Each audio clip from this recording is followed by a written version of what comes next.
പ്രിയ വിദ്യാർത്ഥികളെ, ഹലോ, ഞാൻ അനുദീപ്.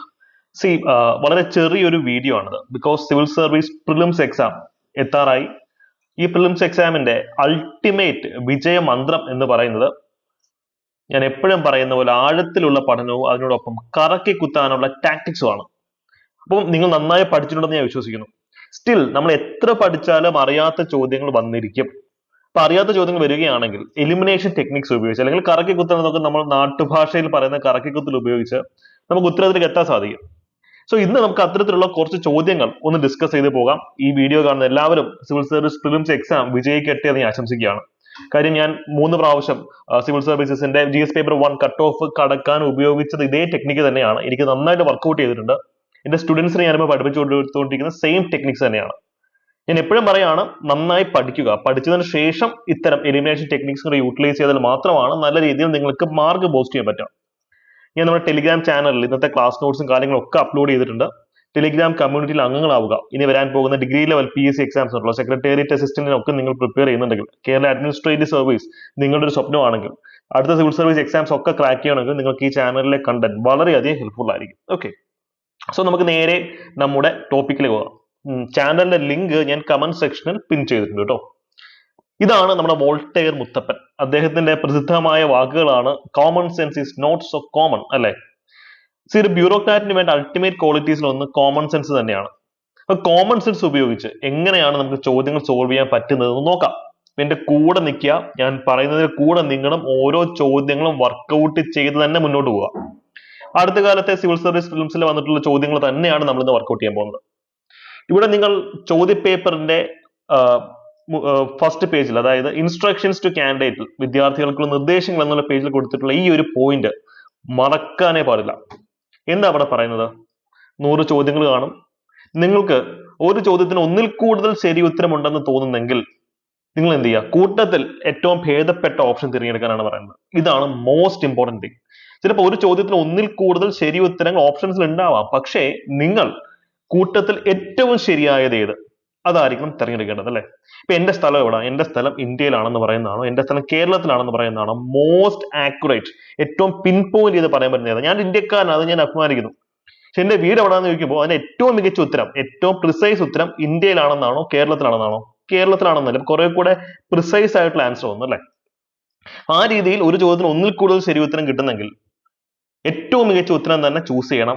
ഇത് മനസ്സിൽ വെച്ച് വേണം ഇനിയുള്ള ചോദ്യങ്ങൾ നിങ്ങൾ വർക്കൗട്ട് ചെയ്യാൻ. നമുക്ക് ഈ ഒരു ചോദ്യം ജസ്റ്റ് ഒന്ന് നോക്കിയേ. ചോദ്യം എന്താണ്?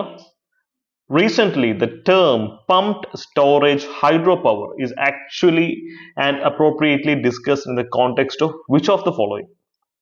ഇതൊന്നും നിങ്ങൾ വായിച്ചു കാണത്തില്ല, എന്നാലും പോട്ടെ. നിങ്ങൾക്ക് ഏറ്റവും basic common sense hydro power എന്ന് വെച്ച് കഴിഞ്ഞാൽ വെള്ളം ഉപയോഗിച്ച് ഇലക്ട്രിസിറ്റി പ്രൊഡ്യൂസ് ചെയ്യുന്നതാണെന്ന് കൊച്ചു കുഞ്ഞുങ്ങൾക്ക് പോലും അറിയാവുന്ന ഒരു കാര്യമാണ്. അത് മതി നമുക്ക് ചോദ്യത്തിന്റെ ഉത്തരത്തിലേക്ക് എത്താൻ പറ്റും, അല്ലെ? ഇതൊക്കെ നിങ്ങൾ ഡീറ്റെയിൽ പഠിച്ചിരിക്കേണ്ട ഒരു കാര്യമാണ്. ന്യൂസിൽ ഉണ്ടായിരുന്നു. അത് ഇല്ലെങ്കിൽ പോലും നിങ്ങൾക്ക് പ്രോപ്പറായി ചിന്തിക്കാൻ പറ്റുന്ന ഉത്തരത്തിലേക്ക് എത്താൻ പറ്റും. നോക്കിയേ, ഹൈഡ്രോ പവർ അല്ലെങ്കിൽ ഇലക്ട്രിസിറ്റി യൂസ് ചെയ്ത് പവർ ജനറേഷൻ നടത്തുന്ന ഒരേ ഒരു ഓപ്ഷൻ ഈ കൂട്ടത്തിൽ ഏതാ? Irrigation of terraced crop fields, lift irrigation, long duration energy storage, അല്ലെ? പമ്പ്ഡ് സ്റ്റോറേജ് എന്നുള്ള വാക്ക് വന്നിട്ടുണ്ട്, ഹൈഡ്രോ പവർ ഇലക്ട്രിസിറ്റി എന്നുള്ള വാക്ക് വന്നിട്ടുണ്ട്. അപ്പം ഈ ചോദ്യത്തിനകത്തുള്ള കീവേഡുകൾ അതിന് സിനോണിമസ് അല്ല, അതിനെ റിലേറ്റ് ചെയ്യുന്നതാണ് ഓപ്ഷൻസ് ഉണ്ടെങ്കിൽ അത് ശരിയാവാനുള്ള സാധ്യത വളരെ അധികമാണ്. ഈ ഒരു കോമൺ സെൻസ് വെച്ച് ആലോചിച്ച് നോക്കിയേ, ഏറ്റവും മികച്ച ഉത്തരം എന്തായിരിക്കും? സി ആണ്. അപ്പൊ അപ്രോപ്രിയേറ്റ് ആണ്. ഇതൊരു എന്താ പറയാ, കുസൃതി ചോദ്യമായിട്ട് നിങ്ങൾ സങ്കല്പിക്കണം. ഒരു GK ക്വസ്റ്റ്യൻ എന്നുള്ളതിൽ ഒരു കുസൃതി ചോദ്യമായിട്ടോ ഒരു റീസണിങ് ക്വസ്റ്റ്യൻ ആയിട്ടോ അപ്രോച്ച് ചെയ്യുകയാണെങ്കിൽ ഇതിന്റെ ഉത്തരത്തിലേക്ക് നിങ്ങൾക്ക് കൂടുതൽ പെട്ടെന്ന് എത്താൻ പറ്റും. ഇതിന്റെ ഉത്തരം സി ആണ്, അല്ലെ? ഇപ്പൊ കേരള PSC യുടെ പരീക്ഷകളും ഈ ഒരു നിലവാരത്തിലേക്കാണ് പോയിക്കൊണ്ടിരിക്കുന്നത്. കേരള അഡ്മിനിസ്ട്രേറ്റീവ് സർവീസ് ആയിക്കോട്ടെ, സെക്രട്ടേറിയറ്റ് അസിസ്റ്റന്റ്, പ്രത്യേകിച്ച് ഡിഗ്രി ലെവൽ എക്സാംസ് ഈ ഒരു നിലവാരത്തിലേക്കാണ് പോയിക്കൊണ്ടിരിക്കുന്നത്. സോ ഇത്തരം പരീക്ഷകൾക്ക് വേണ്ടി നിങ്ങൾ തയ്യാറെടുക്കുകയാണെങ്കിൽ ഞങ്ങളുടെ അഫോർഡബിൾ ബാച്ചസ് നിങ്ങൾക്ക് യൂസ് ചെയ്യാവുന്നതാണ്. ബാച്ചസിന്റെ ഫുൾ ഡീറ്റെയിൽസ് ഈ ഒരു നമ്പർ വിളിക്കുകയാണെങ്കിൽ നിങ്ങൾക്ക് കിട്ടുന്നതാണ് കേട്ടോ. സെക്രട്ടേറിയറ്റ് അസിസ്റ്റന്റ്, സബ് ഇൻസ്പെക്ടർ അല്ലെങ്കിൽ കേരള അഡ്മിനിസ്ട്രേറ്റീവ് സർവീസ് മുതലുള്ള എക്സാംസിന്, സിവിൽ സർവീസിന് പ്രിപ്പയർ ചെയ്യുന്ന കുട്ടികൾക്ക് ഈ എക്സാംസിന് നമുക്ക് പല സബ്ജക്റ്റുകൾക്ക് മുൻതൂക്കം കിട്ടും. കോൺസ്റ്റിറ്റ്യൂഷനും ഹിസ്റ്ററിക്കും ഒക്കെ ഒരു മുൻതൂക്കം കിട്ടും. UPSC മുൻകാല വർഷ ചോദ്യങ്ങൾ തന്നെയാണ് പലപ്പോഴും ഇവിടെയും റിപ്പീറ്റ് ചെയ്ത് വരുന്നത്. നിങ്ങൾക്ക് അതൊക്കെ പ്രൂവ് ചെയ്ത് നമ്മൾ ഓൾറെഡി വീഡിയോ ചെയ്ത് കഴിഞ്ഞതാണ്. നമ്മുടെ ചാനലിലെ കണ്ടന്റ് കണ്ടു നോക്കിയാൽ നിങ്ങൾക്ക് മനസ്സിലാവും. അപ്പൊ നമുക്ക് മറ്റൊരു ചോദ്യം കൂടെ വർക്കൗട്ട് ചെയ്ത് നോക്കിയാലോ? ഇതും ഒരു സ്റ്റേറ്റ്മെന്റ് ടൈപ്പ് ക്വസ്റ്റ്യൻ ആണ്, അല്ലെ? Consider the following heavy industries അല്ലെ, 3 ഇൻഡസ്ട്രീസ് കൊടുത്തിട്ടുണ്ട്. ഈ കൂട്ടത്തിൽ ഗ്രീൻ ഹൈഡ്രജൻ എവിടെയാണ് ഉപയോഗിക്കുക എന്നാണ് ചോദിച്ചിട്ടുള്ളത്. എവിടെയാണ് ഗ്രീൻ ഹൈഡ്രജൻ ഇവിടെ ഉപയോഗിക്കാൻ പറ്റുക? ഗ്രീൻ ഹൈഡ്രജനെ പറ്റി നിങ്ങൾ പഠിച്ചിട്ടില്ലെന്ന് തന്നെ ഇരിക്കട്ടെ. ഹൈഡ്രജൻ ഒരു ഫ്യൂവൽ ആണെന്നുള്ള കാര്യം എല്ലാവർക്കും അറിയാം അല്ലെ. അതായത് ഗ്രീൻ ഹൈഡ്രജൻ എന്ന് വെച്ച് കഴിഞ്ഞാൽ റിന്യൂവബിൾ മീൻസ് അല്ലെങ്കിൽ പ്രകൃതിയുമായി ഇണങ്ങി നിൽക്കുന്ന രീതിയിൽ ഹൈഡ്രജൻ പ്രൊഡ്യൂസ് ചെയ്യുന്ന മെത്തേഡിനെയാണ് ഗ്രീൻ ഹൈഡ്രജൻ എന്ന് ഉദ്ദേശിക്കുന്നത്. അതിന്റെ ക്രൂ ഇവിടെ തന്നെ ഡീകാർബണൈസേഷൻ, ഗ്രീൻ ഹൈഡ്രജൻ ഡീകാർബണൈസേഷന് ഇവിടെ എവിടെയൊക്കെയാണ് സഹായിക്കുക. സപ്പോസ് നിങ്ങൾക്ക് അത് അറിയില്ലെങ്കിൽ പോലും ഹൈഡ്രജൻ ഒരു ഫ്യൂവൽ ആണെന്നുള്ള കാര്യം നിങ്ങൾക്കറിയാം. ഗ്രീൻ എന്ന് പറഞ്ഞാൽ പൊതുവെ എൻവയോൺമെന്റൽ ഫ്രണ്ട്ലി എന്നൊരു അർത്ഥമാണ്. ഫെർട്ടിലൈസർ പ്ലാന്റ്സ് ഉണ്ട്, ഓയിൽ റിഫൈനറീസ് ഉണ്ട്, സ്റ്റീൽ പ്ലാന്റ്സ് ഉണ്ട്. ഹൈഡ്രജൻ ഫ്യൂവൽ ആയിട്ട് മാത്രമല്ല, മറ്റ് പല രീതിയിലും പല കോമ്പൗണ്ട്സ് നമ്മൾ ഹൈഡ്രജൻ യൂസ് ചെയ്യാറുണ്ട്. അപ്പൊ ഹൈഡ്രജൻ ആപ്ലിക്കേഷൻ മൾട്ടി ഡയമെൻഷനിലാണ്. ഇത് ഏത് ഇൻഡസ്ട്രിയിലാണെങ്കിലും ഏതെങ്കിലും ഒരു സ്ഥലത്തെങ്കിലും നമ്മൾ ഹൈഡ്രജൻ ഉപയോഗിക്കില്ല. ഒന്ന് ആലോചിച്ച്, ഫെർട്ടിലൈസർ പ്ലാന്റ്, ഇപ്പൊ അമോണിയ ഫെർട്ടിലൈസർ, അതിനകത്ത് ഹൈഡ്രജൻ ഉണ്ട്, അല്ലെങ്കിൽ ഫ്യൂവൽ ആയിട്ട് ഹൈഡ്രജൻ ഉപയോഗിക്കാം. അപ്പം ഇതിന്റെ പോസിബിലിറ്റീസ് എൻലെസ് ആണ്. അപ്പൊ ഫെർട്ടിലൈസർ പ്ലാന്റുകളിൽ ഗ്രീൻ ഹൈഡ്രജൻ ഉപയോഗിക്കാൻ പറ്റില്ല എന്ന് പറയാൻ പറ്റുമോ? സോ ഇവിടെ ഏതെങ്കിലും ഒരു കമ്പോണന്റിൽ നമ്മൾ ഗ്രീൻ ഹൈഡ്രജൻ ഉപയോഗിച്ചിരിക്കും. അതുപോലെ തന്നെ ഓയിൽ റിഫൈനറീസ്, സ്റ്റീൽ പ്ലാന്റ്സ്. ഇതൊരു ടെക്നോളജി ആപ്ലിക്കേഷൻ ക്വസ്റ്റ്യൻ ആണ്. ഇത്തരം സാഹചര്യത്തിൽ ഓപ്ഷൻസിലുള്ള ചോദ്യങ്ങൾ, സ്റ്റേറ്റ്മെന്റ്സ് എല്ലാം ശരിയാവാനുള്ള സാധ്യത വളരെ അധികമാണ്. ഞാനൊരു ഉദാഹരണം പറയട്ടെ. ഈ കൂട്ടത്തിൽ ഓട്ടോമൊബൈൽ ഇൻഡസ്ട്രി എന്നൊരു വാക്കുണ്ടായിരുന്നെങ്കിലോ, അവിടെ ഇത് ശരിയാവോ? അതും ശരിയായേ പറ്റൂ. കാര്യം ഹൈഡ്രജൻ എവിടെയെങ്കിലുമൊക്കെ, എൻറ്റയർ സിസ്റ്റം, വലിയൊരു സിസ്റ്റമാണത്. ആ സിസ്റ്റത്തിൽ എവിടെയെങ്കിലുമൊക്കെ ഗ്രീൻ ഹൈഡ്രജൻ ഫ്യൂവൽ ആയിട്ട് മറ്റേതെങ്കിലും രീതിയിൽ അല്ലെങ്കിൽ കമ്പോണന്റ് ആയിട്ടോ റോ മെറ്റീരിയൽ ആയിട്ടോ ഉപയോഗിച്ച് കഴിഞ്ഞാൽ അത് ശരിയായേ പറ്റുള്ളൂ. ഇപ്പൊ നിങ്ങൾ ചിന്തിക്കുമ്പോൾ വളരെ ബ്രോഡായ ഒരു ഹൊറൈസണിൽ കൂടെ ചിന്തിക്കുക, വളരെ നാരോ ആയിട്ട് സങ്കുചിതമായിട്ട് ചിന്തിക്കാതിരിക്കുക. You should think from a bureaucratic perspective. ഒരു ഉദ്യോഗസ്ഥൻ, ഒരു ബ്യൂറോക്രാറ്റ്, ഒരു ഫ്യൂച്ചർ സിവിൽ സർവന്റ് എങ്ങനെ ചിന്തിക്കുന്നു ആ രീതിയിൽ തന്നെ നിങ്ങൾ ചിന്തിക്കാൻ ശ്രമിക്കുക. ഓക്കെ, അത്തരത്തിലുള്ള മറ്റൊരു ചോദ്യം കൂടെ നമുക്കൊന്ന് പരിചയപ്പെടാം. ഇതാണ് ഒരു എലിമിനേഷൻ ടെക്നിക്സിന്റെ ഒരു ബ്യൂട്ടി എന്ന് പറയുന്നത് അല്ലെ. ചോദ്യം എന്താണ്?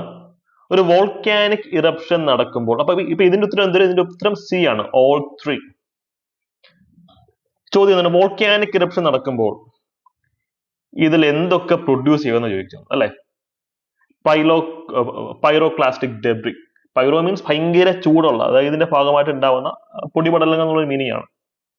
Ash and dust, nitrogen compounds, sulphur compounds. C, ഒരു വോൾക്കാനോ പൊട്ടിത്തെറിക്കുമ്പോൾ എന്തെല്ലാം കോമ്പൗണ്ട്സ്, ഏതാ നൂറുകണക്കിന് ആയിരക്കണക്കിന് കോമ്പൗണ്ട്സ് അതിന് പുറത്തു വരിക. അപ്പം ഏതെങ്കിലും ഒരു മോളിക്യൂളെങ്കിലും, ഈ കൂട്ടത്തിൽ ഏതെങ്കിലും ഒരെണ്ണത്തിൽ ഒരു മോളിക്യൂളെങ്കിലും അവിടെ വന്നു കഴിഞ്ഞാൽ ആ സ്റ്റേറ്റ്മെന്റ് ശരിയാവില്ലേ?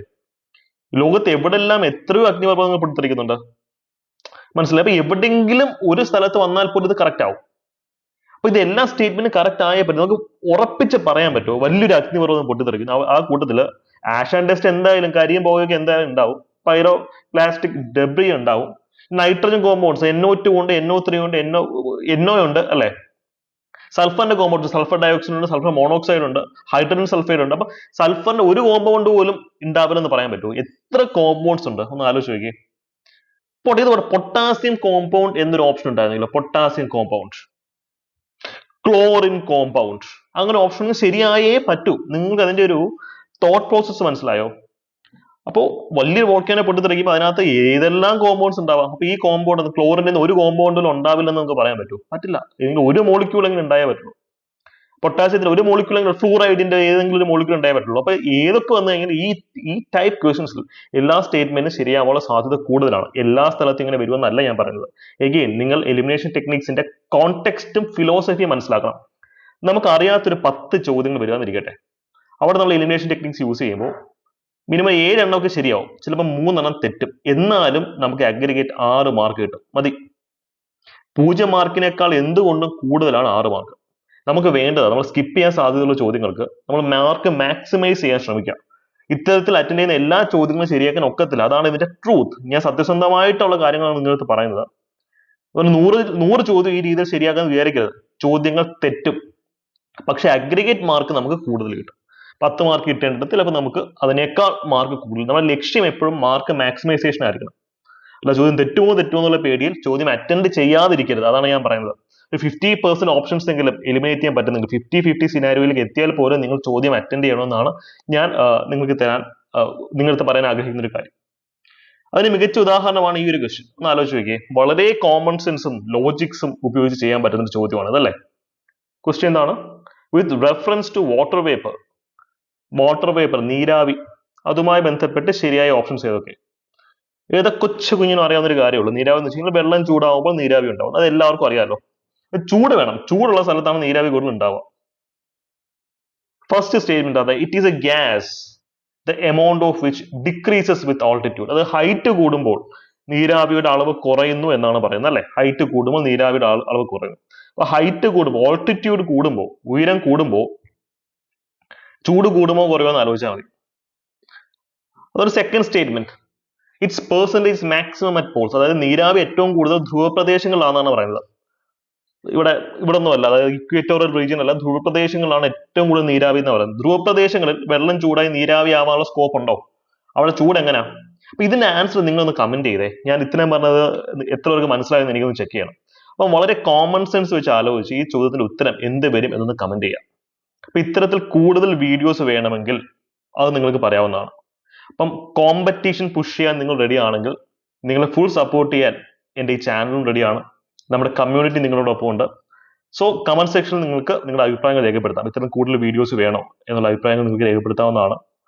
മറ്റേ ചോദ്യത്തിന് ഉത്തരം, ഞാൻ തൊട്ട് മുമ്പ് പറഞ്ഞ ചോദ്യത്തിന് ഉത്തരവും കമന്റ് സെക്ഷനിൽ പറയാം കേട്ടോ. അപ്പൊ എനിക്ക് വിലയിരുത്താൻ സാധിക്കും എത്രത്തോളം നല്ല രീതിയിൽ നിങ്ങൾക്ക് കാര്യങ്ങൾ ഉൾക്കൊള്ളാൻ പറ്റിയിട്ടുണ്ടെന്ന് എനിക്കും അപ്പോഴേ വിലയിരുത്താൻ സാധിക്കും. So all the very best.